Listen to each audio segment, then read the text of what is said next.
Bonjour tout le monde et bienvenue sur Le Game On. Je suis votre host, William Rochefort, et aujourd'hui, on tombe dans la ligne offensive. Moi, je me suis fait dire que si on avait besoin d'O-line, on appelait cette personne.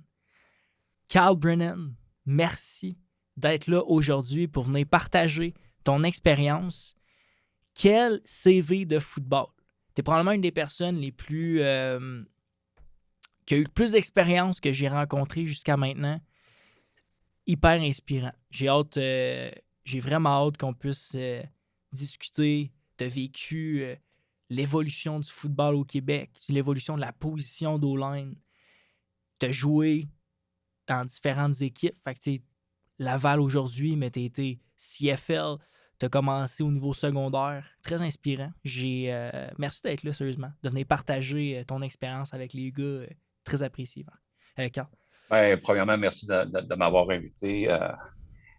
Ça me fait énormément plaisir. Puis si je peux partager des choses qui peuvent aider les gens, ben, ou les jeunes coachs, ben, tant mieux.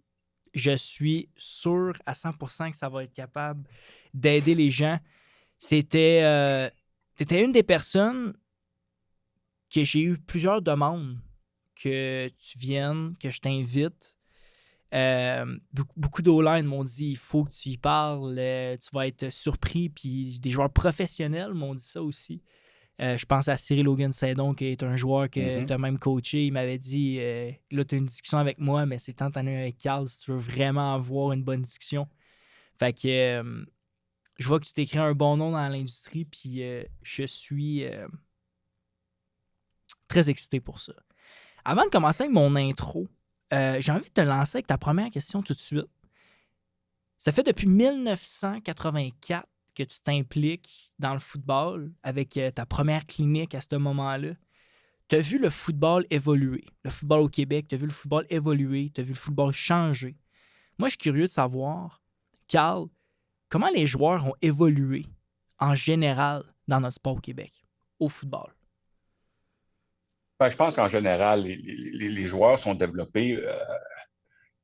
La grosse différence, c'est que les joueurs sont développés peut-être un peu plus physiquement que dans le temps. Je pense que au secondaire aujourd'hui, au collégial, euh, il y a des programmes sport-études. Je pense que les jeunes commencent à s'entraîner plus de bonheur que dans le temps, Mhm. qu'à mes débuts. Tu sais, je pense que la culture de, de s'entraîner en équipe, puis de s'entraîner physiquement, puis dans la musculation, puis dans, dans la course, je pense que c'est ça la plus grosse différence d'un moment au niveau du football. Mhm. L'accessibilité, aujourd'hui, tous les programmes majoritairement ont des salles de muscu, les gars ils s'entraînent plus. C'est peut-être.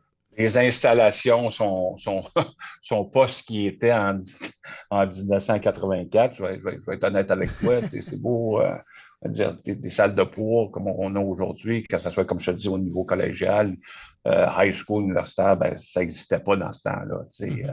Euh, je veux dire, il y a de plus en plus de programmes de football, que ce soit encore une fois au niveau secondaire, collégial. Ça a amené un engouement. Puis ça a amené aussi les équipes un peu à compétitionner entre eux autres dans leurs installations pour attirer des joueurs d'un peu partout, là. Mhm. Surtout que dans ces moments-là, Marc Loranger m'avait dit que le football était beaucoup concentré aux mêmes places parce que à ces moments-là, mettons, à Québec, il y avait moins de cégep qu'il y avait de football. Fait que les gars allaient plus en Beauce. Il y avait plus des gros programmes à certaines places clés, mettons, du Québec. C'était moins répandu. Je sais pas. Ben, dans le temps, c'est ça. Tu sais, j'ai coaché au secondaire, au Cimetière Saint-François, puis tout ça. Puis, tu sais, les gars, dans le temps, oui, ils allaient dans Beauce, ils allaient à Lennoxville, ben, les gars de la région, ils allaient dans Beauce, ils allaient à Lennoxville, il y en a qui allaient au CVM. Tu sais, c'était plus extérieur. Maintenant que, que, à Québec, on a CNDF dans Division 1, on a Garneau, on a Limoilou, ben, les gars locaux reste un peu plus local qu'il faisait Mhm, avant. Il y en a encore qui vont à l'extérieur. Puis là, je veux dire, le débat des prep schools est un autre débat mhm, aussi, mais puis en ayant plus de programmes dans ta région, là, c'est ça que les équipes commencent à être en compétition. OK, comment tu attires ton gars chez vous? Il y a différentes philosophies, mais les jeunes voient beaucoup aussi qu'est-ce qui se passe au sud de la frontière, qui est un autre monde complètement. Puis ils voient les salles de poids, les installations, ben eux autres, ils veulent aller rechercher peut-être un peu ce qu'ils fouaient à l'autre Mhm. bord. C'est sûr que c'est même pas pareil, là, mais au moins, ils vont chercher ça un peu. Mhm. Tu me Mm. parlais de prep school. Je suis curieux de savoir, c'est quoi ton point de vue, toi, sur les jeunes qui vont en prep school? Ben, je veux dire, je pense que c'est pas pour tout le monde. Je pense que, je veux Mhm. dire, de nos jours, les jeunes aussi veulent avoir le rêve de jouer dans l'NCAA. Il y en a qui pensent qu'en allant dans des prep schools, ça peut les aider. Mais aussi, il faut voir, puis, je veux dire, c'est pas à moi de décider est-ce que c'est bon pour eux ou pas bon, puis est-ce que, mais c'est sûr que je pense que c'est pas garant que si tu vas dans un prep school aux États-Unis, que tu vas jouer aux États-Unis. On voit de Mhm. plus en plus de jeunes aujourd'hui qui vont dans les prep schools down south puis qui reviennent jouer au Canada ou au Québec. Probablement plus qu'on le pense même. C'est juste qu'on les voit Plus pas qu'on le toutes. pense, Ouais. probablement. Nous autres, on a quand même un bon nombre. Là. Je ne pourrais pas te nommer Mhm. combien, puis le nombre exact, mais nous autres, on a beaucoup de jeunes qui sont allés jouer dans des prep schools, que ce soit McCallie, Mhm. Williston, euh, n'importe où, puis qui sont avec nous aujourd'hui. Fait qu'une évolution vraiment côté entraînement, développement des joueurs. Intéressant de voir comment ça allait évoluer pareil. Puis étant, mettons, juste au Québec en majorité. Question de parler là. Vraiment Je cool. pense qu'aussi, il y a un certain nombre aussi. Tu sais, je veux dire, il y a des joueurs il y a des coachs maintenant qui sont issus de l'université, qui ont joué à l'Université Laval, qui Mhm. ont joué à Sherbrooke, qui ont joué un peu partout à l'Université de Montréal, puis qui s'investissent ou qui redonnent dans des programmes. Puis ça, veut pas. C'est way back when, des fois, tu avais des staffs qu'il y avait deux profs d'éducation physique puis Mhm. qui faisaient ce qu'ils pouvaient avec eux. Maintenant, ben, tu regardes n'importe quel staff collégial, ben, je veux dire, il y a du monde qui ont vécu une expérience de football quand même assez intéressante aussi, Mhm. qui peuvent redonner un peu de leur connaissance. Mhm. Il y a beaucoup de passionnés. C'est ça qui est le fun encore de notre sport, là, des gens qui veulent juste partager puis être encore dans le foot. Fait que la meilleure façon de le faire, c'est en t'impliquant dans tes programmes scolaires, projets chez toi. Puis, Ben, je pense que comme dans n'importe quoi, puis si tu dis le mot passion, ben, tu veux dire, euh, encore, on parle de la différence entre les États-Unis et le Canada. Je veux dire, tu ne viendras pas riche au Québec et au Canada à coacher au foot. Donc, à quelque part, il faut que tu aimes ça. Il faut que tu sois passionné de ce que tu fais. Puis, mhm, à quelque part, il faut pas que si tu veux avoir du succès, faut pas nécessairement que tu comptes tes heures. Là, je veux mhm, dire, comme on dit, c'est un grind, mais je veux dire, si tu aimes ce que tu fais, il n'y a pas de problème à travailler. mhm.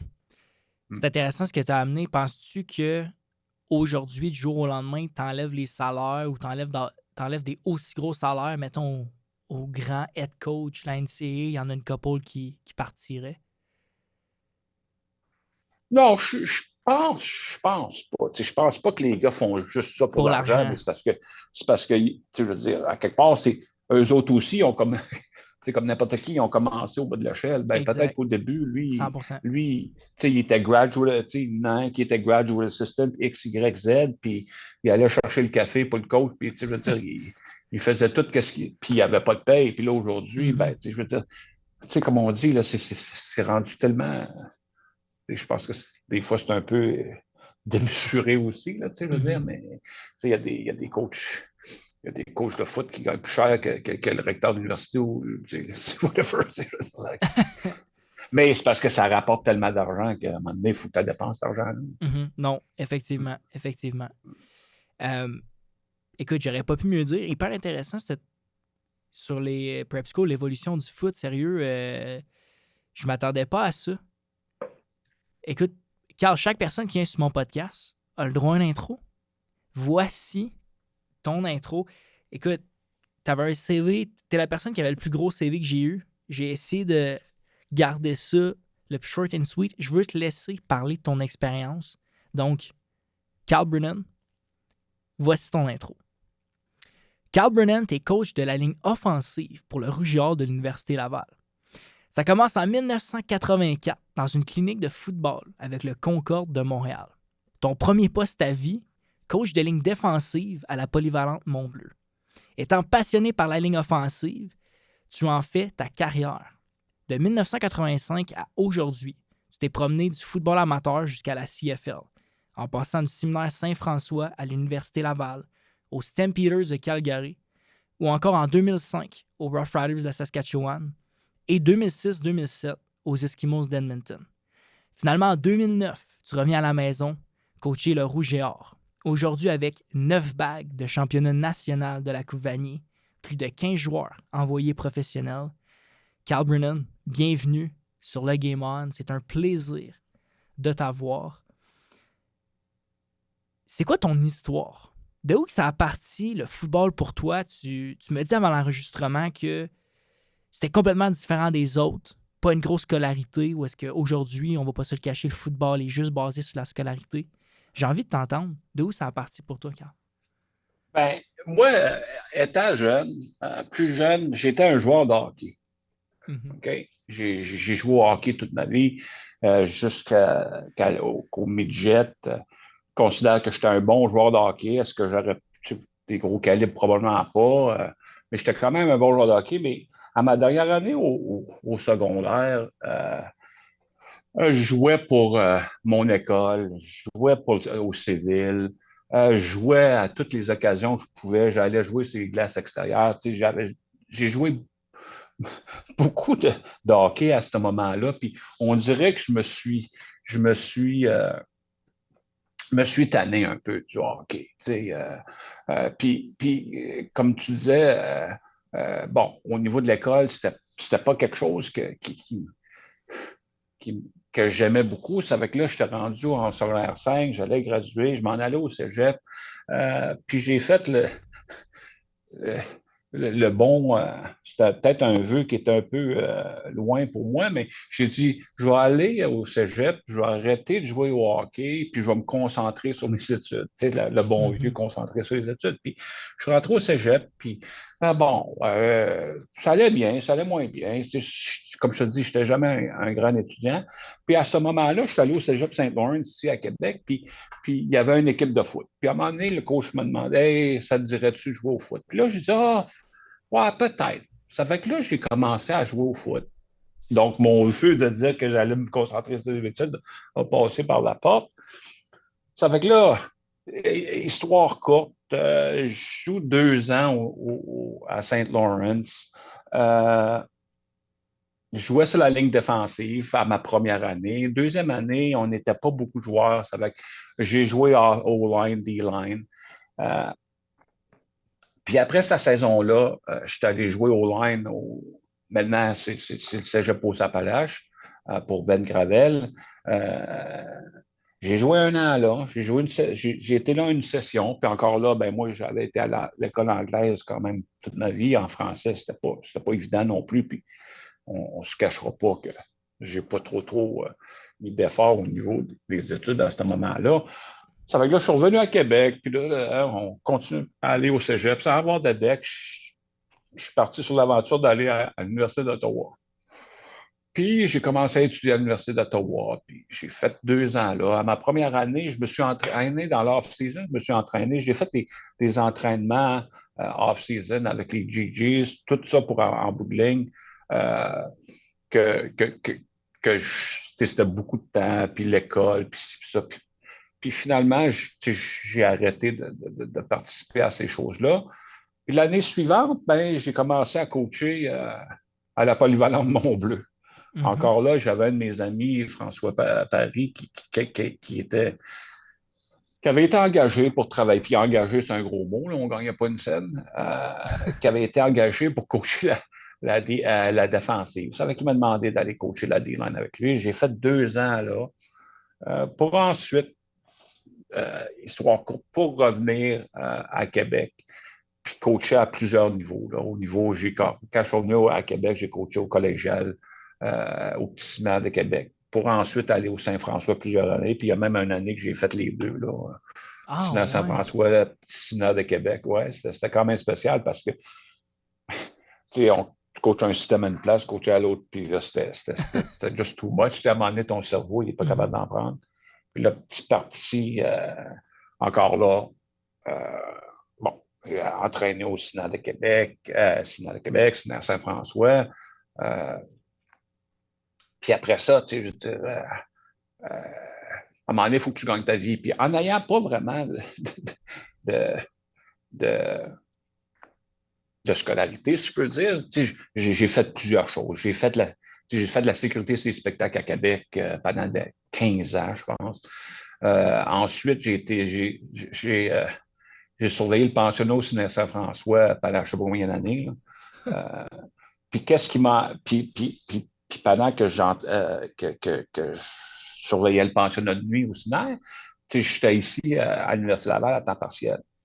Puis après, dans l'année scolaire 2003, le père Boulet, dans le temps, il m'annonce qu'il allait fermer le pensionnat euh, pour l'année scolaire 2004.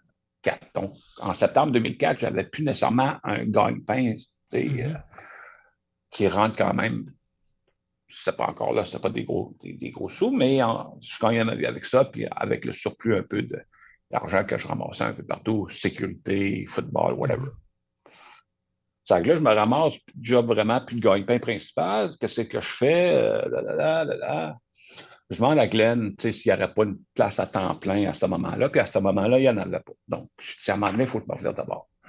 Puis, j'avais fait Team Canada avec Danny Machocha. Puis, ça, puis Danny puis moi, on est des bons chums. Ça fait que je l'appelle, puis je dis, ben, gars, je me ramasse plus grand-chose. Puis, à ce moment-là, il me dit, ben là, je sais qu'il cherche un coach d'O-line avec les Stampeders. Ben là, je dis, ouais.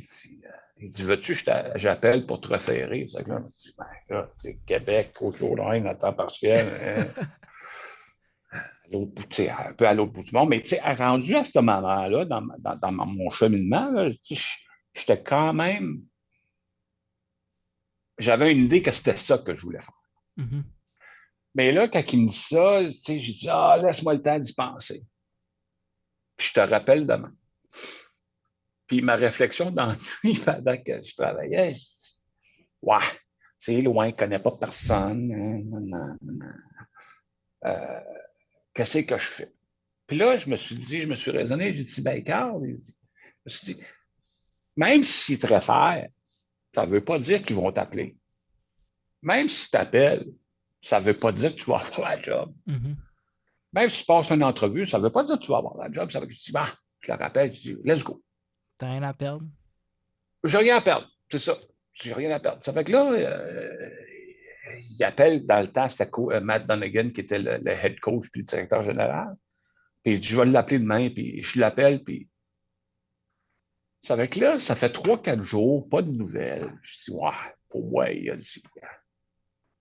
Même le téléphone sonne, puis c'était Matt Donegan, puis Matt Donegan, il dit, ouais, Danny m'a parlé de toi, hein, viendrais-tu en entrevue? Là, hein? Là, ouais, OK.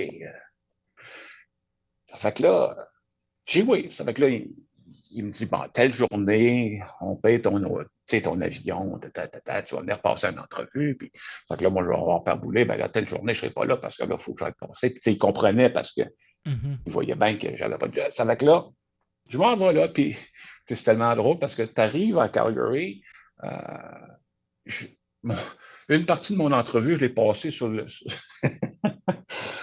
comptoir de ticket counter quasiment de American Airlines parce que John Jenkins, c'était le coordinateur offensif, puis lui, il partait pour un, un camp de détection d'agents Mhm. libres. C'est que là, parle, genre, OK, sounds good. Non, ben, ça dure quasiment une demi-heure sur le bord du Mhm. comptoir. Que là, à un moment donné, je sors de l'aéroport, Miles Gorel est là, on va passer une entrevue, avec Miles Gorel, qui était le directeur du Canadian Scouting, puis le coach des specialties, Miles Gorel, parce que Matt n'était pas là à ce moment-là. Ça fait que là, OK. Ça fait que là, je passe l'entrevue avec ces deux-là, on passe la soirée, le lendemain, je repars. Puis Le lendemain, quand Trey Junkin est venu me reconduire, il dit ben là, j'ai parlé à Matt. Everything sounds good. Là, il va te redonner des nouvelles. Là, ben, je reviens à Québec. OK, il va te redonner des nouvelles. Ça fait que là, pas de nouvelles encore pendant 3 jours, 4 jours. À un moment donné, le téléphone ressonne. Matt Donegan, hey, ouais, Miles puis Trey, il dit toutes des bonnes choses de toi, mais je voudrais faire ma propre décision. Il dit, serais-tu prêt à redescendre encore? Ben là, je ne suis pas mal choix. C'est que là, il faut que je me revire de bord, encore une fois, demander au père Boulet.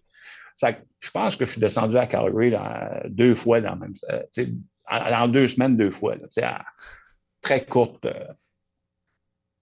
très courte échelle. T'sais. Ça fait que là, ben, je passe l'entrevue avec lui, puis moi, j'avais aucune idée de quoi m'attendre. D'un contrat, comme quoi de m'attendre, tout ça. Ça fait que j'avais demandé à Danny, qu'est-ce que je devrais m'attendre dans un contrat? Ça fait que là, on passe la journée, puis le soir, avant qu'on ait soupé, il me pousse une enveloppe, puis il me dit, voici, j'aimerais ça que ce soir, ça soit un souper de célébration. Puis il me pousse l'enveloppe. C'est un contrat. Ça fait que, on ne se le cachera pas, là. Tantôt, on parlait des salaires des gars aux États-Unis. Là, le salaire qu'ils me donnaient, c'était pas des gros salaires. Mais c'était un job, puis ça me donnait. Ça là, il pousse ça, là, je le regarde. Puis là, je dis, ouais, je dis, ouais, j'aimerais ça avoir ça. Professional development. Tu sais, Danny, il dit, mets du professional development, ci, puis ça fait. OK, ben, je dis, si on rajoute ça, sounds good. Puis là, ben, il dit, ben là, la secrétaire n'est pas là. Là. Ben, j'ai dit, je te fais confiance. Mais il dit, là, on signe-tu? Ben, je dis, non, j'aimerais ça prendre la soirée pour y passer. Mais William, à ce moment-là, là, tu sais, j'avais rien, puis tu sais, je voyais ça. Puis c'était sûr que je disais oui. J'espère. Mais je dis, je vais penser à ça, ça que là, on va souper, puis là, les gars me taquinaient. Ah ouais, on signe-tu? Ah ouais, non, gars, attends. Ça fait que là, après, je retourne à l'hôtel, après le souper, j'appelle Danny, voici ça. Ben, il dit, qu'est-ce que tu fais? Ben, je dis, Danny, il va dire oui, tu sais. Qu'est-ce que t'en penses? Ben, il dit oui. Ça fait que là, blablabla. Le lendemain, au déjeuner, il vient me chercher, il dit, puis, ça marche-tu? Ben, je dis, ouais, si on rajoute ça, je pense que ça a de l'air bien. C'est que là, on déjeune, puis là, on retourne à son bureau, il me repose l'enveloppe. Puis là, je joue l'enveloppe, puis là, je la signe, puis là, je shakeais, tu sais. Ben, il dit, pourquoi tu shakes? Ben, c'est gros pour moi, ça, là. Tu sais, j'ai jamais pensé de ma vie, tu sais. Puis encore une fois, c'était pas le montant d'argent, mais j'avais jamais fait cet argent-là. Tu sais, ça fait que c'est de là qu'il est venu, OK. Puis là, je dis, ben, quand est-ce que tu veux que je sois ici? Là? Ben, il dit, dans 1 semaine et demie. Parce que c'était tard dans la saison, tu sais, dans le processus. Puis là, il fallait que le camp d'entraînement commençait dans pas grand temps. Ça fait que là, OK, on revient de bord, ben là, tu sais, à Père Boulet, ben là, il faut que je m'en aille, tu sais, ils ont besoin de moi tout de suite. Puis là, c'est arrangé, puis moi, je me suis arrêté, mais on retourne chez nous, ramasse du linge, puis là, je repars, tu sais, sans savoir où je m'en allais vraiment. Aïe, Fait que ça, c'est ma première expérience de ça, tu sais, c'est ça. C'est de même que j'ai rentré, là, dans les Canadiens. Ouais, c'est ça, dans les Hein, grosses hein, ligues, là. hein, Aïe, hein, aïe, c'est tout des folles rencontres. Ça ressemble à quoi un hein. contrat? Tu sais, je sais que ça a probablement changé, mais ça ressemble à quoi un Ben, contrat? ben, ben, ça a changé, mais en principe, un contrat de coach de position, là, je veux dire, en moyenne, là, c'est un contrat d'1 an. Tu OK. n'as pas nécessairement une sécurité là, ben long. Tu sais. Donc, Mhm. tu signes un contrat d'1 an, tu n'as pas fait l'affaire où le head coach se fait mettre à porte, puis là, ben, toi, tu arrives, puis tu es avec ce gars-là, il rentre un nouveau head coach, ben là, il y a des chances que le nouveau head coach prend une connaissance. Ouais, c'est ça, Whatever. les gens qui étaient Fait que c'est des habitués. contrats d'1 an. Que tu peux avoir comme je te dis, des petits perks. Là, des fois, je pense que ça se fait plus, ou peut-être à certaines places, mais que ça se fait plus. Avant, tu avais, une voiture. Des fois, il y avait des places que ils t'offraient un téléphone pendant que tu travaillais là. Mais moi, comme à Calgary, ben, j'avais mon salaire, j'avais une voiture, puis j'avais un téléphone. Mhm. Mais encore là, c'était pas un gros montant d'argent. Ben, c'est ça qui est embêtant des fois, tu sais. sais, un coach, ça fait vraiment combien, tu sais? C'est dans CFL, les types de contrats qu'ils ont, tu sais, veux pas, sont pas mis beaucoup de l'avant. Tu sais, même dans la NFL, à part les head coach, tu sais, on n'entend pas beaucoup parler, à moins que tu connaisses vraiment ça, tu sais, des coachs. Fait que Ouais. je trouve ça intéressant que tu partages ça. Je te ramène au début de ton histoire. Tu avais commencé le cégep, puis tu as décidé de commencer le foot un peu après avoir commencé le cégep. Je suis curieux. À ce moment-là, tu sais, dans ces années-là, j'ai l'impression qu'on commençait le foot plus tard. Plus tard dans la saison ou quoi? C'est ça que tu veux dire? Plus tard, je veux dire, Non, je pense tu que sais, ça a dans ta commencé vie, mettons. Ah, ben oui, parce que, ben, je veux dire, c'est parce qu'à Québec, ben, le collégial, avant qu'il y ait tu sais, comme il y avait, même quand moi j'ai joué collégial, le CINA de Québec, il n'y avait pas de football Mhm. collégial, comment tu veux dire? Nous autres, notre ligue, c'était Jonquière, Alma, si je me souviens bien. Euh, on jouait contre la Beauce, justement. Jonquière, Alma, la Beauce, Victoriaville, Drummondville. Je pense que c'était ça, notre ligue. T'sais. Ça fait que, puis nous, il y avait des écoles, il y avait Sainte-Pat au secondaire, il y avait le Cincinnati de Québec, mais il n'y avait pas de football. C'est que moi, Mhm. pour un gars qui n'est pas allé à Sainte-Pat au secondaire, donc je n'avais pas joué au football, comment je veux dire. Mhm. Puis il y a beaucoup de gars avec qui moi, j'étais allé au secondaire, qui ont un peu commencé le football au même moment. T'sais. Parce qu'eux Mhm. aussi, ils avaient joué au hockey. Puis, Puis tu disais que tu étais tombé dans le coaching, puis tu le savais. C'est à partir de quel moment, en fait, tu t'es dit, ben, moi, je veux vraiment coacher? Tu sais, t'as glissé un mot tantôt, mais. ouais. Ouais. Je te dirais que c'est drôle comment que la vie peut être. C'est que j'ai commencé à coacher. Ouais, je ne peux pas dire que c'est au début, mais bon, ben, euh, j'ai été au Parlement de Mont-Bleu. Je suis revenu à Québec. Tu sais, quand j'ai commencé, ça faisait quelques années, ben, j'ai coaché collégial, j'avais Mhm. coaché secondaire. Je suis retourné au collégial. Tu sais, je me suis dit, bon, j'ai coaché au secondaire, j'ai coaché au collégial. Chamblais, j'aimais ce que je fais, j'aimais ça, j'étais passionné de ça, puis je me disais, ouais, il me semble que ça serait le fun. T'sais. Mais tu sais, à Québec, après le collégial, il n'y avait pas d'université. Le football universitaire, dans ce temps-là, ça n'existait pas à Québec. C'est que là, OK, ouais, j'aimerais ça, mais là, faut falloir que peut-être que si jamais ça arrive, que j'aille ailleurs. Mhm. Mais là, le football est arrivé à Laval. Puis là, OK. Puis là, quand j'ai bon, collégial, début à temps partiel à Laval, ben là, j'ai commencé à dire, ouais, là, j'aimerais ça avoir un job à temps plein là-dedans. J'aimerais ça Mhm. gagner ma vie. Puis de là, c'est doublé.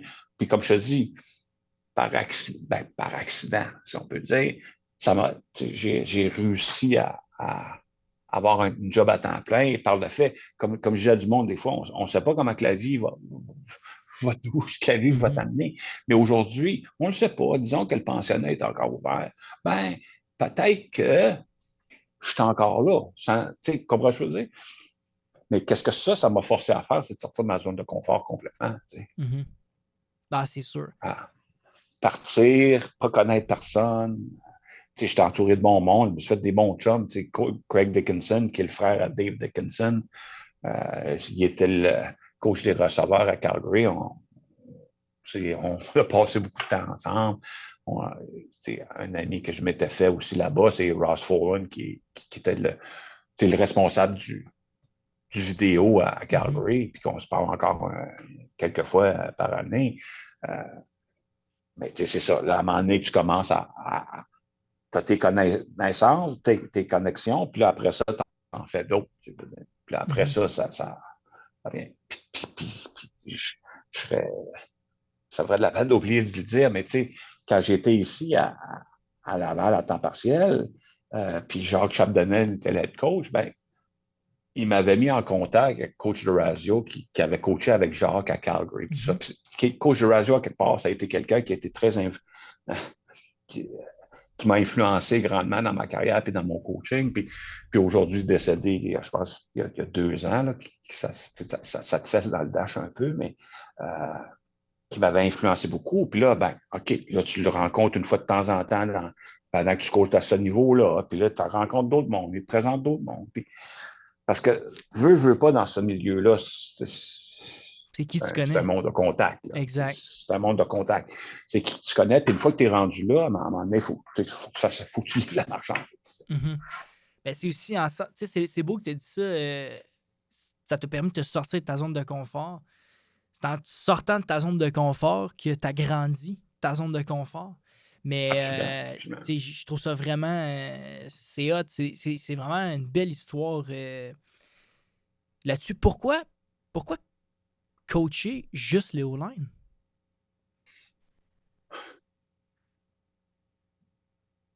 C'est une bonne question.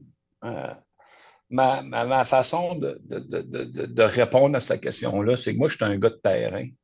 Je suis un gars qui aime ça être entouré de ma gang. Je te dis pas que j'ai pas pensé un jour d'être un coordinateur, mais tu sais, j'aime ça être un gars de terrain, puis travailler les techniques plus que, oui, il y a des stratégies, tout ça, mais je suis plus comment je pourrais dire, un technicien.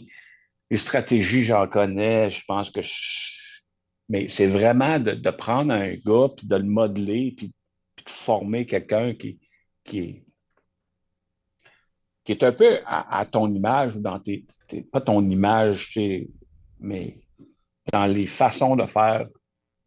Qu'est-ce qu'un joueur d'O-line devrait faire un peu? C'est qu'est-ce que toi t'enseignes, ou Mhm. qu'est-ce que j'ai enseigné, ou qu'est-ce qu'on a enseigné. Fait que ça te permet d'aller jusqu'en CFL. Écoute, je vais pas te cacher qu'on se demande tout comment tu fais pour finir coach CFL. Sauf que tu viens de me dire que ben, dans ce monde-là, c'est qui tu connais. C'est vrai qu'il y a une partie que c'est qui tu connais, mais il faut quand même que tu passes une entrevue. Puis moi, je suis curieux de Mhm. savoir quel genre d'entrevue qui te font passer. C'est quoi qui te demandent dans l'entrevue? C'est quoi qui te disent de regarder? Parce que c'est qui décide que tu es assez bon pour coacher à ce niveau-là? Comme? Ben, c'est parce que, comme je te dis, la première entrevue à Calgary, c'était un peu spécial. On a parlé un peu de philosophie, puis tout ça avec Miles, puis Trey Junkin. Mais quand je suis retourné, puis c'était le head coach, puis le directeur général, on s'est assis, puis on a regardé du film. Puis il m'a demandé parce que c'était un peu le système qu'on allait employer. Il me demandait tout le temps qu'est-ce que tu vois sur le film. C'est quoi la défensive? Qu'est-ce que tu vois? Qu'est-ce qu'ils pensent qu'ils peuvent faire dans ces configurations-là? Là, à un moment donné, c'est bon, il connaît, il voit que tu connais ça un peu, il voit que tu vois des choses. Puis à un moment donné, ben, Matt a toujours été très reconnaissant. Il a donné une chance à un jeune dans le temps qui ne connaissait pas, qui Mhm. venait d'un programme, parce que c'est rare que les gars qui sortent des universités canadiennes, qu'à un moment donné, qui ont une chance de même. Je veux dire, il n'y en a pas des millions. Ça fait qu'il a pris une chance sur un gars comme ça, puis qui m'a dit, OK, prends-la la job. Tu sais. Mhm. Puis, Mais puis là, ensuite, quand je suis allé, ben, parce que là, j'ai été à Calgary 1 an parce qu'ils ont vendu le club, puis ils ont recommencé avec un autre staff. Mais quand je suis allé passer l'entrevue à Regina, ben là, ça va durer une journée au complet. Tu sais. Ça fait que, puis c'était vraiment là, OK, apprendre à connaître, mhm. à regarder du film avec le staff. Tu sais, le staff défensif était là, le staff offensif, puis il dit, OK, qu'est-ce que tu vois ici? Comment des pressions? Comment tu bloquerais ça? Comment tu contrerais ça? Mhm. Ensuite, plus tard, il y avait dans l'entrevue, plus tard dans la journée, ils ont fait venir des joueurs. OK, enseigne-y, bla, X, Y, Z. Ça fait que là, tu l'enseignes. Tu l'enseignes aux joueurs. Hmm. Ça fait que là, c'est là, puis là, c'est ça. Ça fait que là, tu as un contact avec les joueurs, tu essaies de leur montrer, de leur expliquer ce qu'ils font faire, puis c'est un peu ça. Là. C'est quand même assez concret, là. Tu sais, Absolument, absolument, tu sais, absolument, c'est absolument. hyper, hyper concret. Film, ils font même amener Aller des sur le joueurs. tableau, Uh-huh. OK, explique-moi ta protection à 6. Tu sais. Ah, je savais pas. C'est quand Ça même. fait Ben, en même temps, ça m'étonne pas, dans le sens que à ce niveau-là, c'est sûr que c'est de même que ça devrait être fait. Puis, tu sais, même pour les entrevues de devenir coach là, universitaire, puis tout ça, j'ai parlé avec plusieurs nouveaux coachs universitaires. Puis, tu c'est des vrais bons entrevues aujourd'hui là, que les coachs y Mhm, passent. mhm. Puis c'est là que tu vois que les coachs Ben, sont vraiment bien qualifiés quand même. absolument, absolument. Ben, moi, quand Jacques Chapdelaine a pris la job ici, c'est que il m'a passé en entrevue.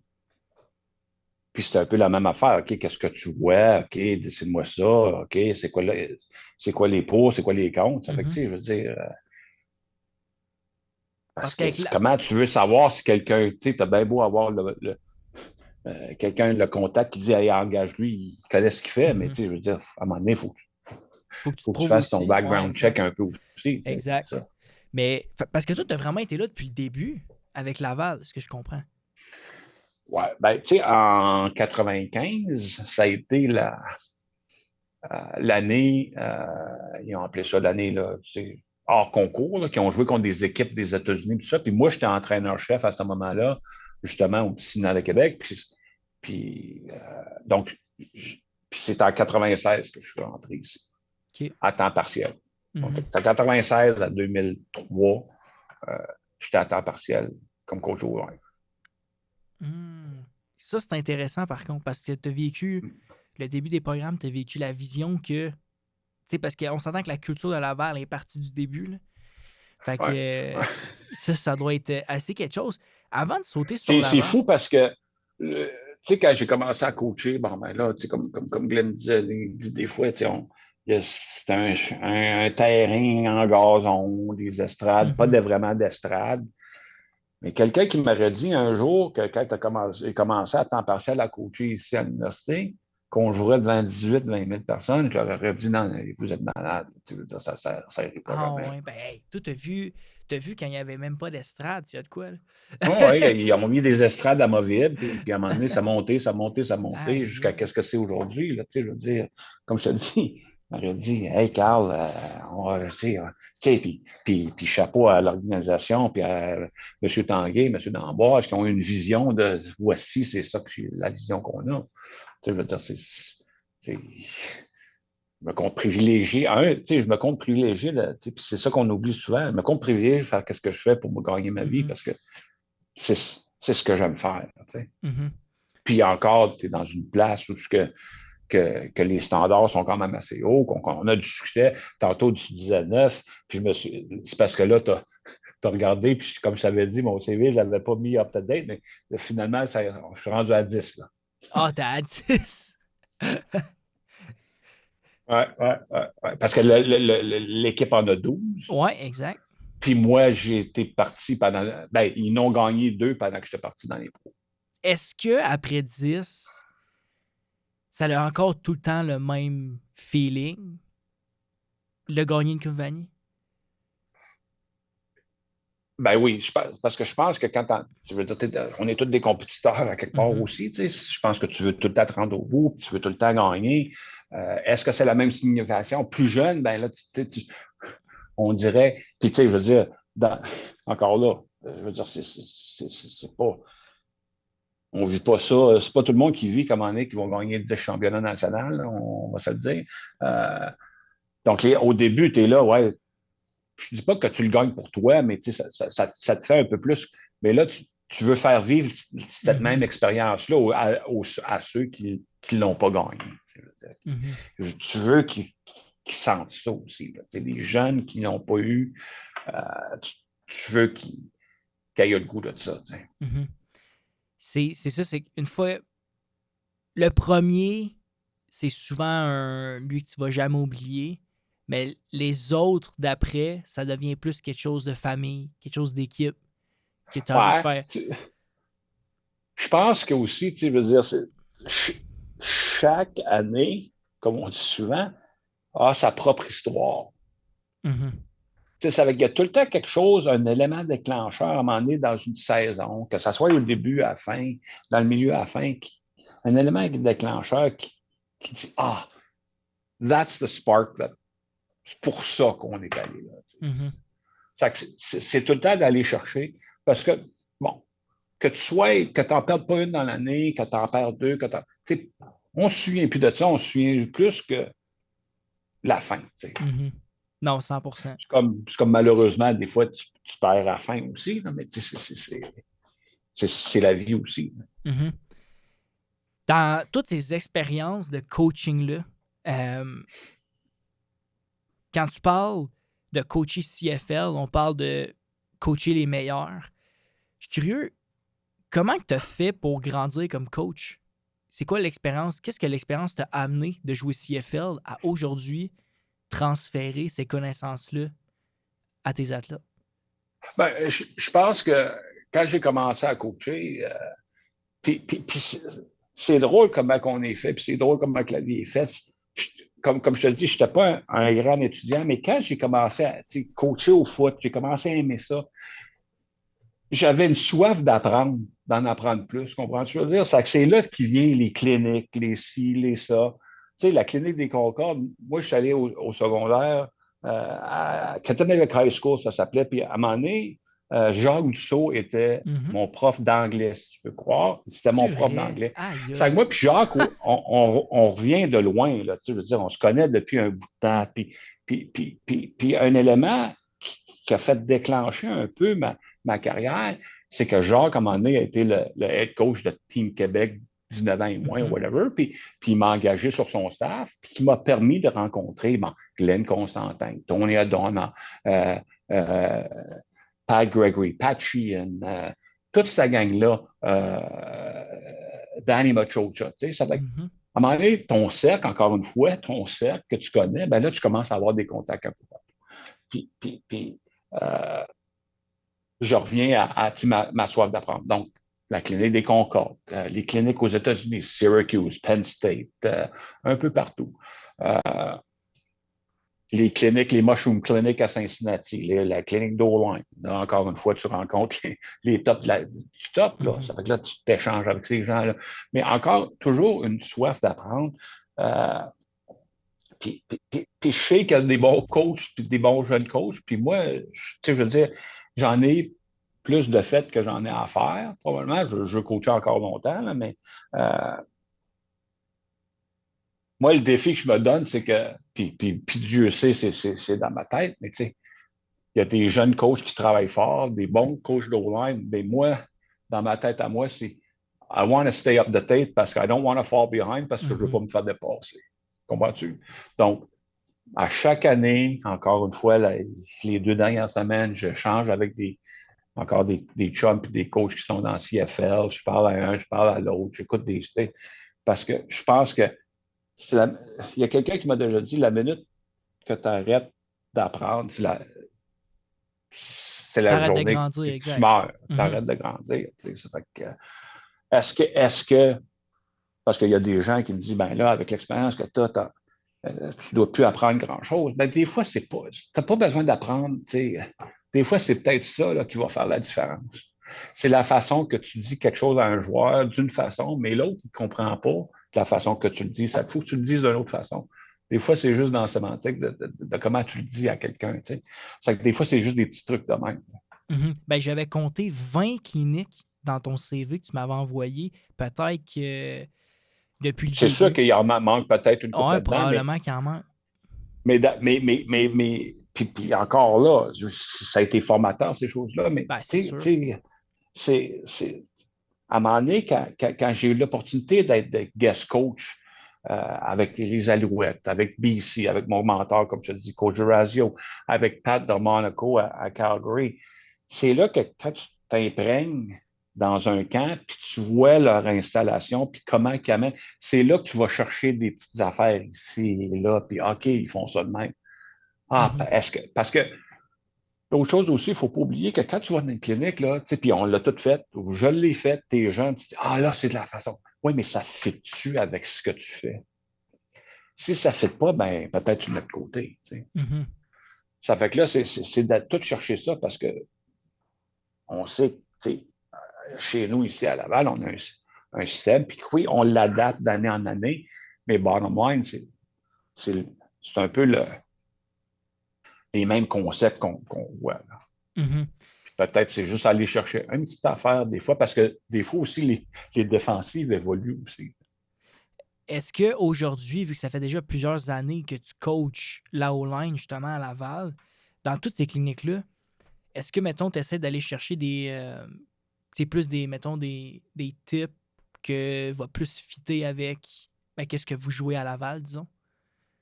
Je te dirais pas non, parce que des fois, il y a des choses qui se font ailleurs, puis tu dis, tu sais, puis tu sais, ça fait longtemps que je travaille avec Justin, on a une très bonne relation, c'est que tu sais, je vois quelque chose, puis je vais y en parler, puis tu sais, si ça fait son affaire, ben, on va peut-être l'implanter, tu sais, je veux dire. Mhm. Euh, bon, dans le passé, on était une équipe de zone. OK, wide zone, type zone, on change des affaires une fois de temps en temps. Parce qu'à un moment donné, il faut que tu sois capable aussi de. Puis ça dépend du personnel que tu as aussi. Mhm. Des fois, ça t'arrive-tu de regarder les autres équipes, genre tu sais, du U-Sport ou de la RSEQ, comment ils jouent les différents athlètes, je sais pas. Des attaques dans notre conférence, Uh-huh.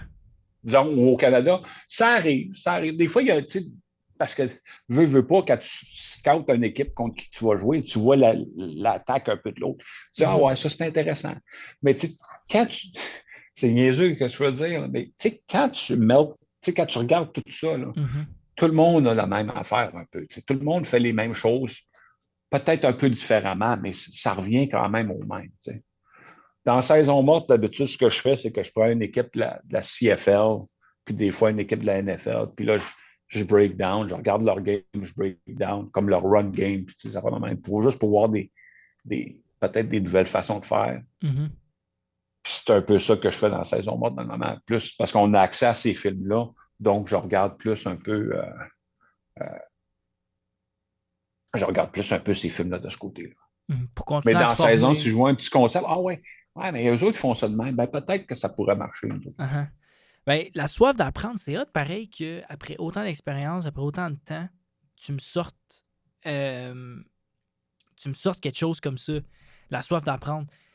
L'affaire qui est intéressante aussi, c'est de voir à quel point la différence de génération. J'ai parlé avec des coachs qui sont dans plusieurs Mhm. générations, des fois moins d'expérience, des fois plus d'expérience. Puis l'affaire qui est le fun, c'est que les coachs qui se rapprochent de ton expérience ont un peu cette mentalité-là, de vouloir apprendre. Qu'est-ce qui est important, c'est ce qu'ils savent pas. Fait que Mhm. Mhm. Mhm. je trouve ça vraiment, vraiment cool que tu amènes ce côté-là.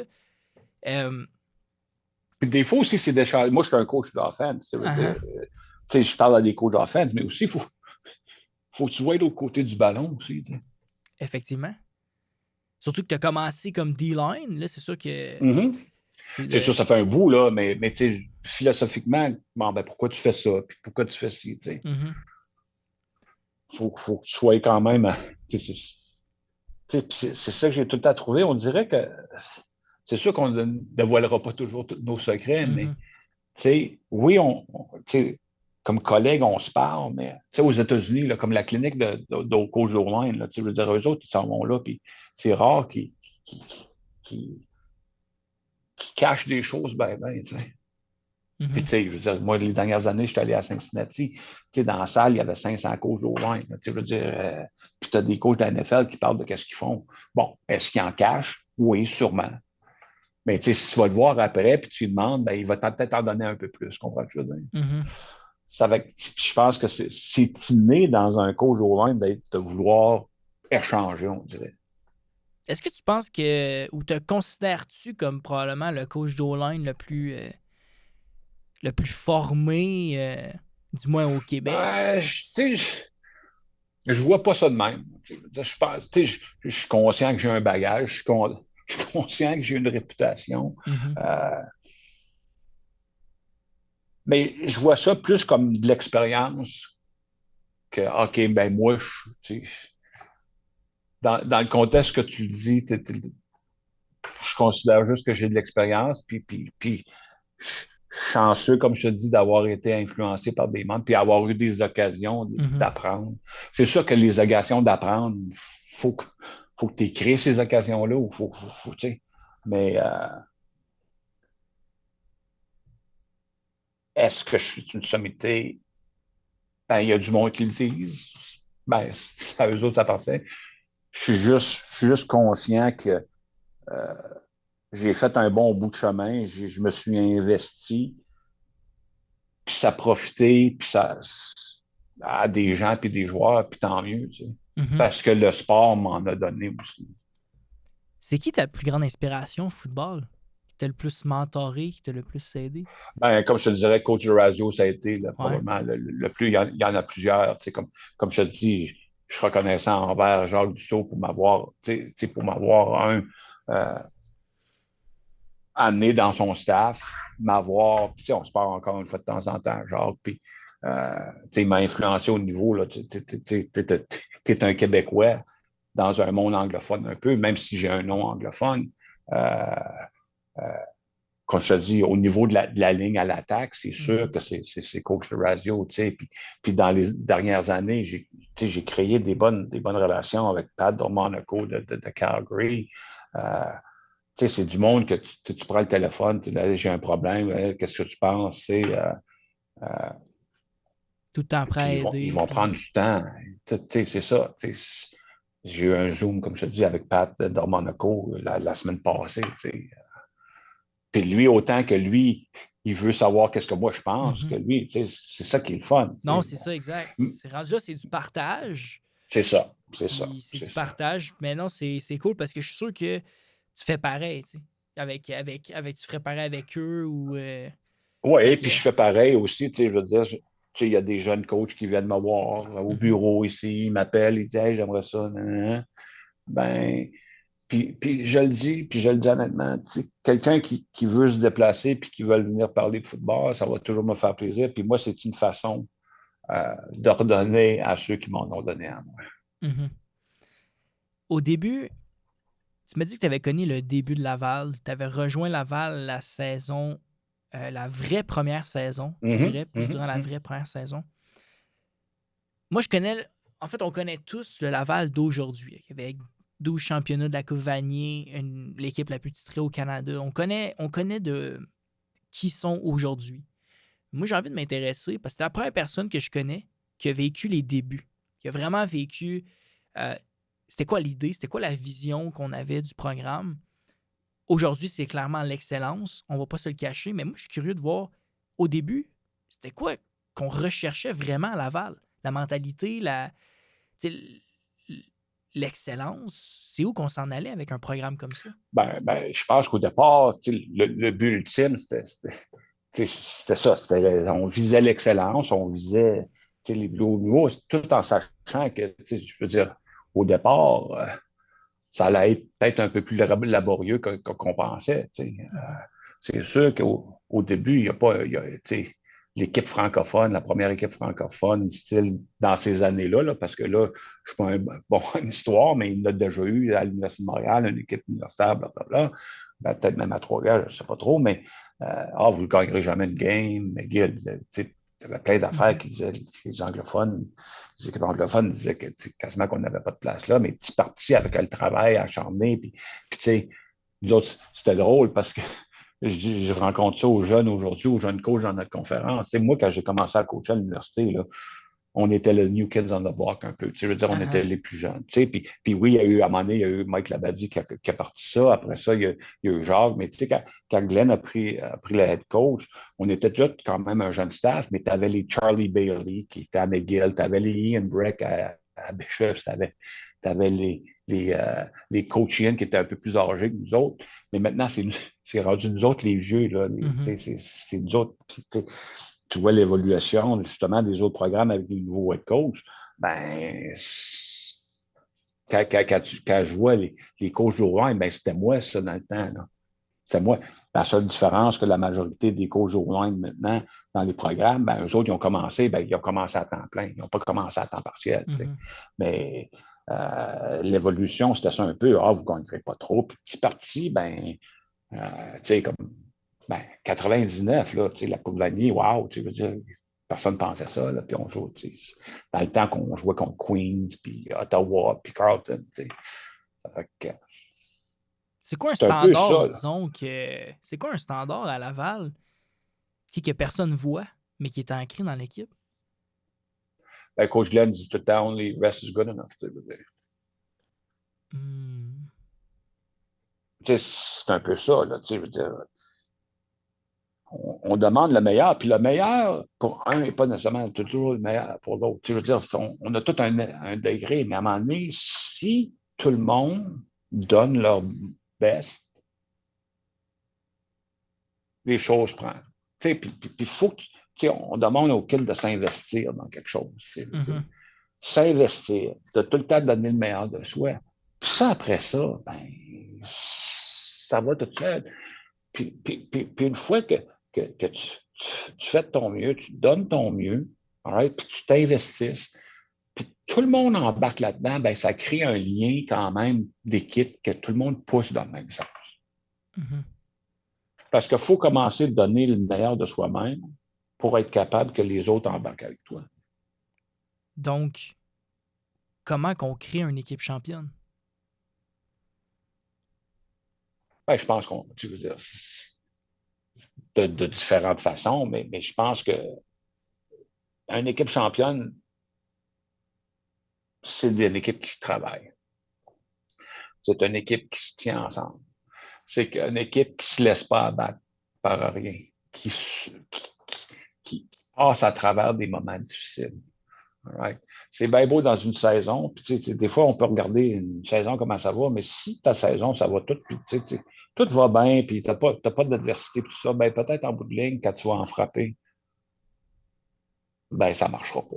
Mm-hmm. Tandis que quand tu passes à travers de l'adversité pendant la saison, ben il y a des bonnes chances que quand les moments durs arrivent, tu vas passer à travers plus tard dans la saison. Parce que veux pas, en fin de saison, c'est toujours un peu plus fatigué, plus magané, plus ci, plus ça. Il faut avoir une résilience. Je pense que les équipes championnes sont des équipes résilientes aussi. Mm-hmm.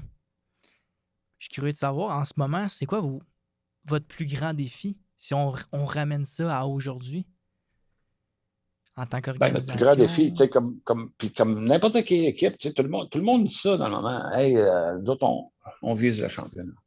Mais c'est qu'est-ce que tu fais pour te rendre là à un moment donné? C'est bien beau le dire, mais à un moment donné, il faut que tu le fasses.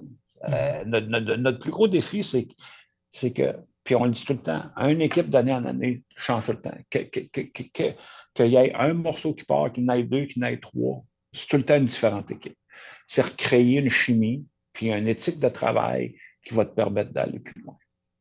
Mm-hmm. Est-ce que c'est quelque chose qui se fait quand même relativement bien?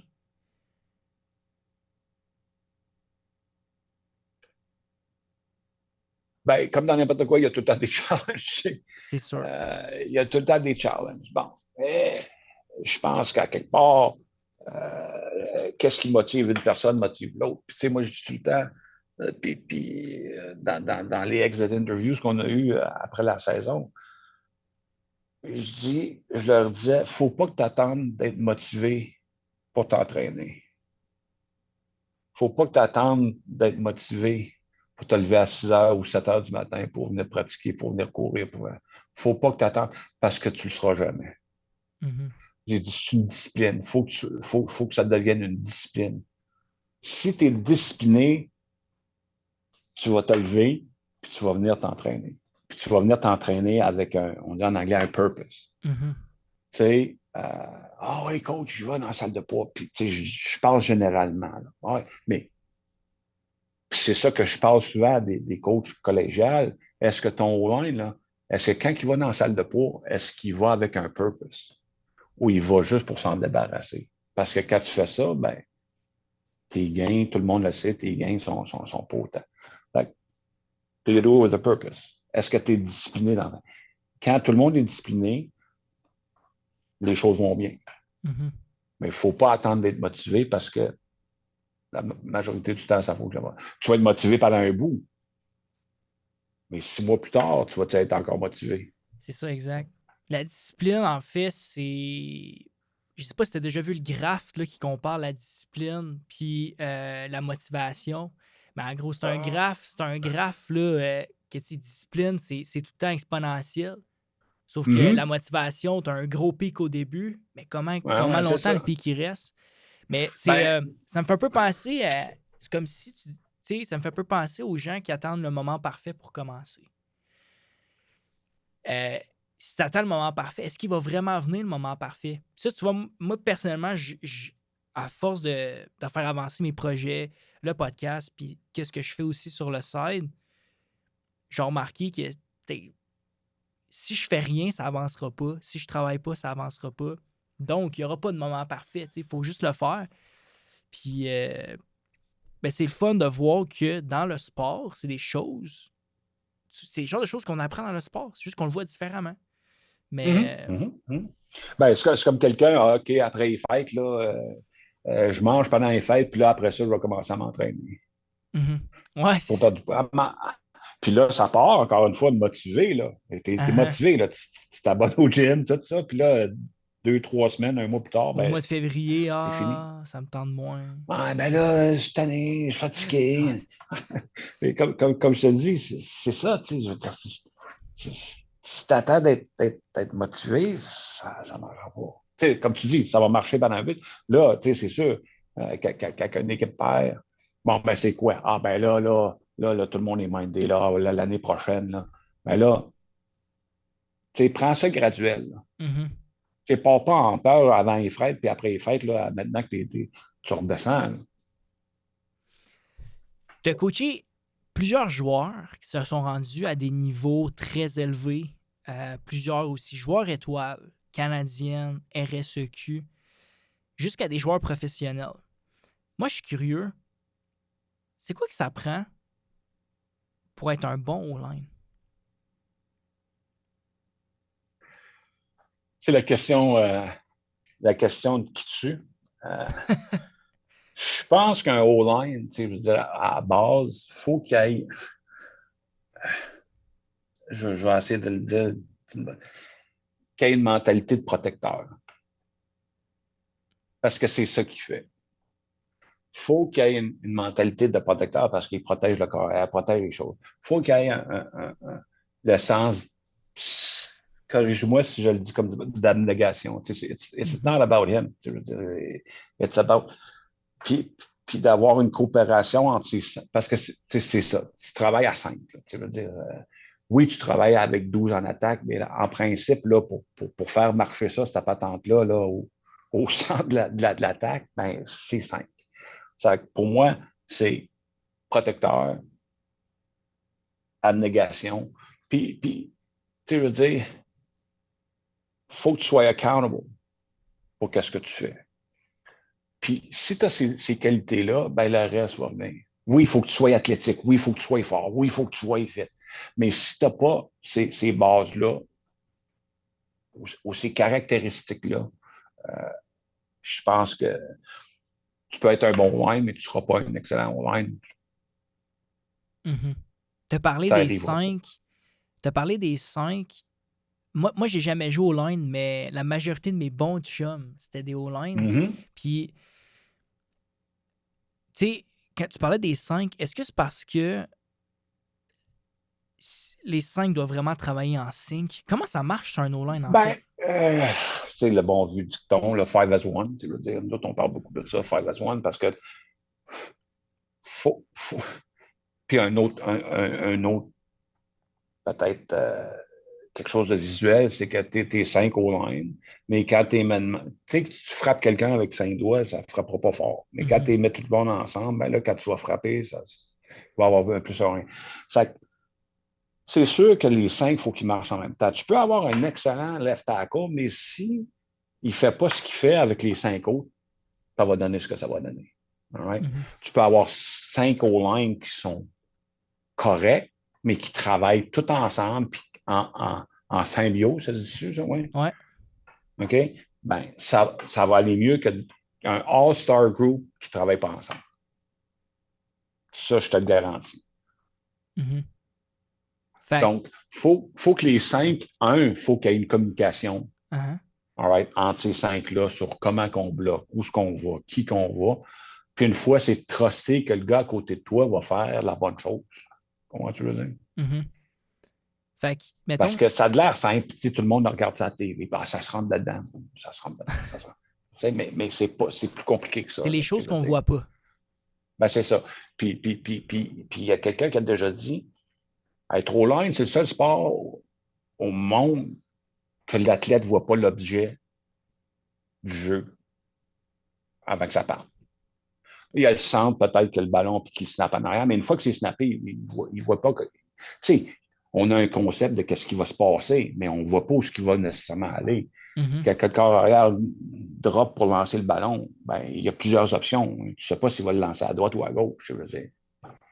Est-ce que quand tu es au line, c'est important d'avoir comme un bon awareness de qu'est-ce qui se passe tout autour de ton offense puis autour du ballon? C'est pour ça. Puis c'est une excellente question. Puis la réponse est oui. Faut que tu aies un awareness de bon. Parce que quand tu regardes du film, tu peux voir des choses, puis quoi que ce soit, mais tu sais, bon, en protection, est-ce que je suis côté zone, est-ce que je suis côté man? Tu sais, je veux dire, le man, peut-être qu'il va se passer des affaires. Défensivement, OK, je regarde mon environnement. Qu'est-ce que la défensive dans l'alignement qu'il fait peut faire pour me rendre la vie plus difficile? Comment je veux dire? Euh, Est-ce qu'ils vont amener de la pression d'un côté ou de l'autre, dépendant du free safety, quoi que ce soit. Mais à un moment donné, pour être capable d'anticiper ces choses-là, puis de jouer rapide. Parce qu'il n'y a rien de pire qu'un O-line qui hésite. Ah, exact. Tu sais, quand après un jeu, là, puis là, les gars, ça le regardent, puis là, ils sont de même, ou ils regardent en arrière, puis ils se pointent ou quoi que ce soit en voulant dire, ben, c'est-tu à toi ou c'est-tu à moi? Ben là, c'est parce que la communication n'est pas bonne. Mhm. La communication n'est pas bonne. Fait que si tu avais à construire un O-line, mettons l'O-line parfaite à Laval, c'est quoi que tu cherches, mettons, les traits par joueur, mettons, par position? Il y a 5 gars, tu as un centre, 2 gardes, 2 tackles. Je suis curieux, qu'est-ce que toi, tu recherches à ces positions-là? Ben, si je peux simplifier ça un peu, puis tout ça, le centre, c'est sûr que c'est un peu le point névralgique. C'est comme ton free safety en défensive qui colle tout. Donc, c'est le gars, à quelque part, qu'il faut qu'il ait une bonne vision, il faut qu'il soit intelligent ou qu'il ait un bon concept puis un bon a good understanding de la game. Mhm. Donc, ton centre, puis Dieu sait que ça a de l'air simple, puis tout le monde se choque, puis tout le monde quand le snap n'est pas bon, mais il faut qu'il soit capable de snapper à l'air. Ça, c'est clair. Puis, tu sais, je veux dire, le monde va sortir de nos games puis vont dire ouais, oui, c'est ça. Mais c'est pas à cause qu'un n'était pas bon ou quoi que ce soit. Des fois, c'est juste des affaires qui arrivent.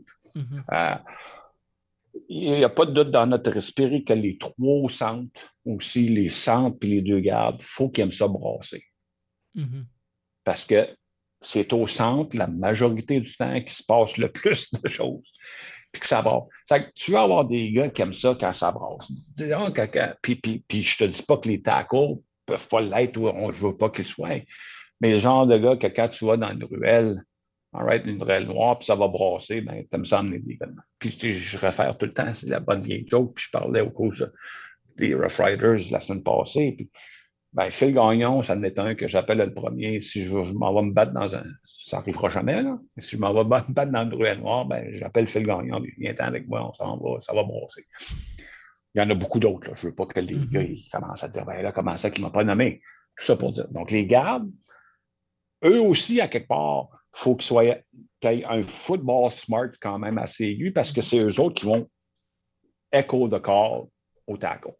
Puis c'est eux autres aussi, il faut là. Les tackles, ben, en général, c'est des gars un peu plus athlétiques. Parce qu'il faut qu'ils deal avec des speed rush, puis ça, souvent plus one-on-one que les gars dedans. T'sais. Donc, puis de tous ces gars-là, encore une fois, ce que je dis, c'est que faut qu'ils soient prêts à sacrifier pour le bien de leur coéquipier. Mhm. Pour moi, c'est la plus haute. Si ils voient leur carrière se faire frapper puis ça ne leur fait pas quelque chose, ben, there's something wrong. De là, le côté S'ils faut. voient que le back n'a pas le temps d'arriver à la ligne de mêlée parce que on ne fait pas ce qu'on a à faire, ben, there's something wrong. Mhm. De là, le côté protecteur. Tu sais, que tu veux amener. Protecteur, de là, le côté protecteur, le côté de. C'est ça. C'est jamais le fun de voir ton corps arrière se faire fesser. Mhm. Ça me fait un peu Des fois, penser. ça va arriver. Là, je veux dire, ça va arriver. Des fois, Uh-huh. c'est la game. Je veux dire, des sacs, ça arrive. Des sacs, ça arrive. Ça arrive à tous les niveaux, ça arrive dans la NFL, ça arrive avec les meilleures lignes à l'attaque de la NFL, ça va arriver que le meilleur left tackle, il relâche le sac, ça va arriver. Mais ça arrive peut-être moins souvent ou il faut qu'à quelque part, ça te fasse quelque chose à un moment donné parce que pour moi, euh, je sais que des fois, ça fait pas le bonheur à certaines personnes. Pour moi, c'est la position la plus importante sur la ligne, sur un terrain de foot, c'est la ligne à l'attaque. La ligne à l'attaque va permettre d'avancer le ballon, OK, puis de faire des choses. Puis, si la ligne à l'attaque struggles dans un match, ça envoie un signal aussi à la defense qu'it's going to be a long day. Mm-hmm. Comprends ce que je veux dire? Ça fait que ça a un effet, ça a un effet boule de neige un peu. Ton attaque, ta O-line struggle, c'est pas capable de courir, on met il y a de la pression. Ben là, quelque part, ça influence la game, ça influence l'équipe au complet. Tandis que quand ta ligne à l'attaque est agressive à l'attaque, ben là, tout le monde embarque là-dedans. Mm-hmm. Non, ça fait du sens. T'es sans Puis Dieu sait, O-line. je suis chanceux que j'en ai plus eu comme ça que d'autres. Comment tu veux dire? Non, mais en même temps, quand c'est ce que tu enseignes, tu peux pas attirer des gens qui n'ont pas cette vision-là. Ouais. Puis tu l'as dit que ça, c'était dans vos standards, de jouer différemment, de jouer avec la hargne, puis d'essayer de viser l'excellence tout le temps. Est-ce que tu es capable de le voir, les athlètes qui vont vraiment se rendre plus haut, qui ont vraiment le talent? Tu dis, ah, tu vois, lui, s'il continue à travailler, ou est-ce que tu le vois, ça? Je pense que tu vois au départ, bon, ben, est-ce qu'il y a les qualités athlétiques pour le faire? T'sais? Est-ce qu'il est assez vite? Est-ce qu'il y a le physique de l'emploi? Je veux dire, si ton joueur, parce qu'il y a des joueurs universitaires qui vont jouer à un certain gabarit, mais à l'autre niveau, c'est pas pensable. Comprends-tu ce que je veux dire? Mais ça, c'est au côté physique. Mais je peux dire, physiquement, je pense qu'il a des bonnes chances. S'il se développe, il va être capable de le faire. Maintenant, est-ce qu'il a la mentalité de le faire? Ça, c'est une autre affaire. Est-ce que, tantôt, on parlait du grind et tout ça. Tu sais, un professionnel, là, c'est oui, ta saison. La saison est longue en sacrement. All right? Mais une fois que la saison est morte, là, ben là, il faut que tu recommences à t'entraîner après. Est-ce que tu as cette discipline-là de faire ça 10 ans de temps? Jouer 10 ans ou 9 ans. Tu sais, c'est sûr que les carrières de 10 ans sont rares. Tu sais, là, bon, tu sais, on peut parler des gars de chez nous. Bon, ben, il y a Luc Brodeur-Jourdain qui a joué puis qui a coaché, donc il a joué quasiment ça, peut-être 10 ans. Dominique Picard, il a joué 9-10 ans. Phil Gagnon, je pense qu'il était rendu à sa 10e. Tu sais, ces gars-là, là, ben, dans l'off-season, il faut pas que tu te pognes le derrière. Le grind de tout le temps, puis ta mentalité aussi sur le job, c'est complètement différent. Là. Une fois que tu pars de l'université, tu t'en vas, tu vas en venir du job. Le gars avec qui tu vas pratiquer, contre qui tu vas pratiquer, c'est son gagne-pain. Il ne donnera pas un job de même. Là, il va, des fois, les gars, ils s'aident. Comme Nate Dumoulin-Duguay, les gars l'aident à embarquer, puis tout ça. Mais il ne te le donnera pas, la job. Là. Il ne te donnera pas sa job si tu es en compétition contre lui. Donc, c'est un mindset. C'est un mindset de continually want to grind. Parce qu'il y a des gars on ne se le cachera pas, puis on en parlait tantôt, bon, la motivation versus la discipline. Ben, s'entraîner pour eux autres, là, c'est tough. C'est tough. Ben, si tu veux continuer après ça, il faut que tu continues pendant un bout. Là, c'est un peu dans tout. Là. La mentalité, une chose que j'ai appris beaucoup, moi, avant de commencer le podcast, dans ma tête, le foot, c'était le foot. Je voyais pas ce que ça pouvait vraiment nous amener. Mais tu vois, en force de parler avec des coachs, des athlètes, j'ai remarqué que, ben, comme dans la vie, c'est une question de mindset. Faut absolument que tu travailles ce que tu as entre les deux oreilles. C'est tellement le plus fort. Puis moi, quand je remarque ça, je me dis, tu sais, être un joueur de foot aujourd'hui, mais avec la mentalité que je suis en train de me développer, ben je pense pas que je pense pas que quelqu'un serait capable de m'arrêter. Tu sais. Fait que si tu pars avec ce mindset-là, de te dire, ben, ça part de toi, ça. C'est ce que tu as envie de travailler sur ton mindset. As-tu envie? Mhm. Parce que Mhm. tu peux avoir tout, là, tu peux avoir le gabarit, tout, mais si t'es pas un travaillant, puis tous les gros joueurs CFL que j'ai rencontrés, qui ont eu qui ont des longues carrières, parce qu'ils sont encore Mhm. actifs, ils le disent. Ils disent, moi, c'est ma priorité numéro un. Si Mhm. c'est pas ta Ben priorité, voilà. tu sais, c'est Voilà.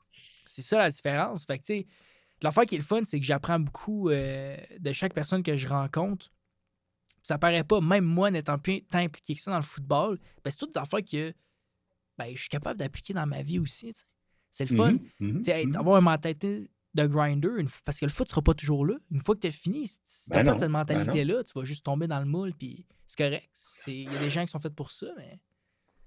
Tu sais, c'est intéressant ce que tu dis, tu sais, t'as le mindset, puis après, puis tu sais, maintenant, j'applique ça dans ma vie de tous les jours, puis dans ma vie de whatever. Ben, tu sais, quand je te parlais tantôt, là, que je n'étais pas un bon étudiant, là, Mhm, ben, si j'avais mis autant d'efforts à l'école que je mets en les recherches de foot, puis tu sais, d'étudier cette game-là, il n'aurait pas eu de problème. mhm, Je sais. Ou il n'aurait eu beaucoup moins.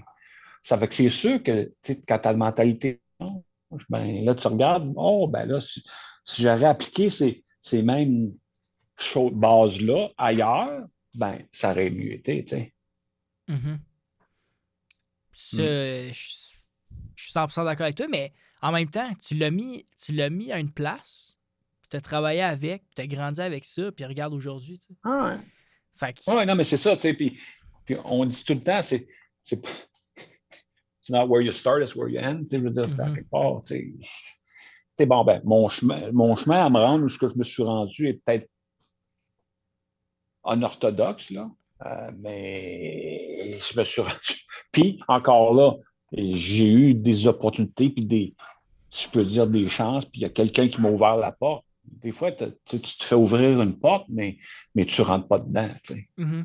Ben, tu sais, Ou tu rentres à moitié. tu sais, ouais, où tu rentres à moitié. Mais la beauté du sport, juste en général, le football, ben, c'est sûr qu'on est dedans, fait que c'est ça qu'on parle aujourd'hui, mais c'est qu'est-ce qui reste après, c'est ce genre de choses-là. Tu sais, le fait de. Écoute, le foot m'a appris à grinder, tu sais, ou à vivre l'adversité. Fait qu'aujourd'hui, je suis un peu c'est quoi. Je l'ai vécu de façon différente parce que c'était le sport. Mais c'est des choses comme ça qui restent. Puis je trouve ça beau de notre sport. Puis pour ça, c'est une des raisons pourquoi je fais le podcast. Parce que je le sais qu'il y a des affaires que moi j'ai appris dans le sport qui m'ont permis de grandir, qui m'ont permis d'arriver, de devenir la personne que je suis aujourd'hui. Puis je suis encore en train de grandir de ça, tu sais. Fait que, je sais pas, moi je trouve ça beau. Puis c'est une belle façon de l'exprimer. Puis tu dis, c'est qu'est-ce qui reste après. Tu sais, les leçons que tu as apprises à travers le sport. Mais ça serait intéressant dans tes questions puis dans ton podcast, si tu as des athlètes, des joueurs de football ou quoi que ce soit, des joueurs de whatever sport confondu, qu'est-ce qui leur manque le plus quand ils Hmm. quittent le sport, quand ils prennent leur retraite?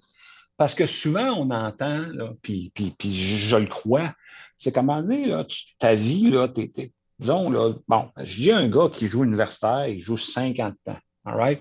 Oublie qu'il joue professionnel après. Pendant 5 ans, puis probablement, il a joué au secondaire puis au collégial, pendant 5 ans, ces automnes là, étaient autour, puis même bon, à l'universitaire, c'est quand même 12 mois par année, là, autour d'un groupe de gars, all right? Dans un vestiaire, des échanges, aller me ranger ici, aller. Puis là, à un moment donné, tu lui retires ça. Ben, la majorité des gens vont dire ben, je m'ennuie des interactions avec mes chums. Oui, je m'ennuie du sport, mais je m'ennuie plus de la camaraderie qu'il pouvait y Mhm. avoir autour dans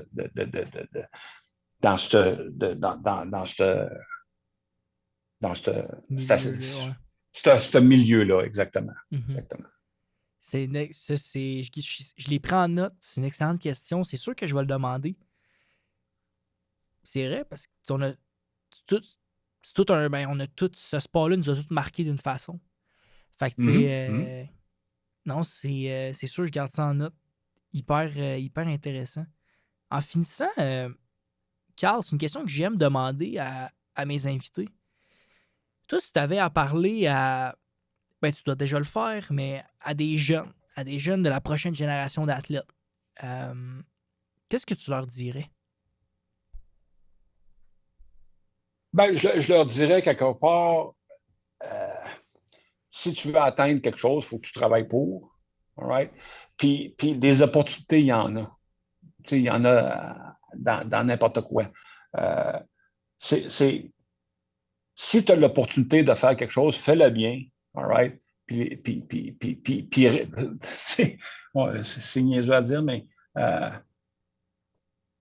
il faut que tu rêves un peu. All right? Puis il faut que tu crois en toi, puis il faut que tu aies confiance en toi, même si euh, il y en a qui ne l'ont pas. Ils n'ont pas confiance en toi. Euh, Puis même des fois, si tu sens que tu n'as pas confiance en toi, à un moment donné, you have to be a good actor. Mm-hmm. Puis à un moment donné, à un moment donné, ça va venir. Comprends-tu, je veux dire? Je pense que si je pense que dans le monde qu'on vit aujourd'hui, si tu as des enjeux où tu n'es pas confiant ou n'importe quoi, ben, il y a toujours des moyens de la développer, ça. Mm-hmm. Mm. Merci, Carl, d'avoir pris un moment avec moi aujourd'hui pour discuter. J'ai beaucoup aimé notre discussion, mélange de sagesse, d'expérience, de trucs, de vision. Vraiment smart, sérieusement. J'ai vraiment apprécié que tu prennes un moment cet après-midi. J'apprécie beaucoup, Carl. Ben, ça m'a fait énormément plaisir. J'ai eu du plaisir à le faire. Euh, Continue à faire ce que tu fais parce que Merci, tu le fais j'apprécie. bien. All right? Puis je pense que à quelque part, les jeunes qui font des choses comme ça, il faut leur donner l'opportunité de se faire voir puis de se faire entendre. Puis continue comme ça.